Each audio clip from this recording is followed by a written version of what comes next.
ከዕለታት አንድ ቀን በእርሻ ላይ አንዲት ትንሽ ቀይ ዶሮ ነበረች።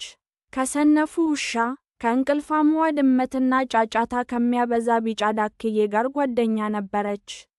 አንድ ቀን ትንሿ ቀይ ዶሮ መሬት ላይ የስንዴ ፍሬዎች አገኘች። ትንሿ ቀይ ዶሮ ፍሬውን ለመዝራት ሐሳብ መጣላት። ትንሿ ቀይ ዶሮ ጓደኞቿን ዘሩን ለመዝራት ማን ያግዘኛል በማለት ጠየቀቻቸው። ሰነፉ ውሻ እኔ አልችልም በማለት ጮኸ። እኔም አልችልም አለች እንቅልፋምዋ ድመት። እኔም አልችልም አለ ጫጫታ የሚያበዛው ቢጫ ዳክዬ። እሺ ራሴ ዘራዋለሁ አለች ትንሿ ዶሮ። ከዚያም ትንሿ ዶሮ ብቻዋን የስንዴውን ዘር ዘራች። ፍሬዎቹ በበቀሉ ጊዜ ትንሿ ቀይ ዶሮ ጓደኞቿን ስንዴውን ለመቁረጥ ማን ያግዘኛል ስትል ጠየቀቻቸው። ሰነፉ ውሻ እኔ አልችልም በማለት ጮኸ። እኔም አልችልም አለች እንቅልፋምዋ ድመት። እኔም አልችልም አለ ጫጫታ የሚያበዛው ቢጫ ዳክዬ። ጥሩ ራሴ አጭደዋለሁ አለች ትንሿ ቀይ ዶሮ። ከዚያም ትንሿ ዶሮ ብቻዋን ስንዴውን ከእርሻው ላይ አጨደች።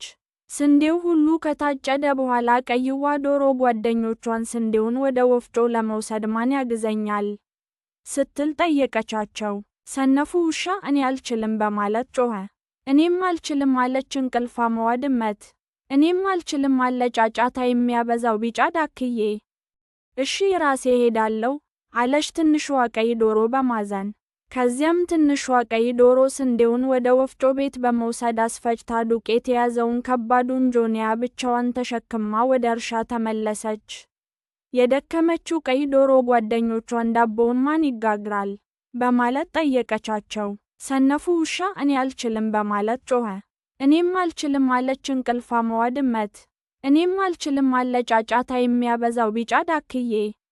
እሺ ራሴ እጋግረዋለሁ አለች ትንሿ ቀይ ዶሮ። ከዚያም ትንሿ ቀይ ዶሮ ዳቦውን ብቻዋን ጋገረችው።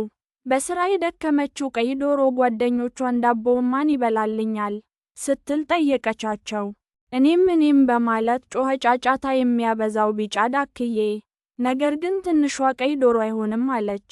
እኔ ራሴ እበላዋለሁ ብላ ትንሿ ቀይ ዶሮ ዳቦውን ብቻዋን በላችው። አያችሁ ልጆች፣ ስንፍና ዋጋ ያስከፍላል፣ እንዲሁም ታታሪነት ዋጋ አለው፣ ልክ እንደ ትንሿ ቀይ ዶሮ። Like, subscribe, Zizu Kids. Join the fun and subscribe today.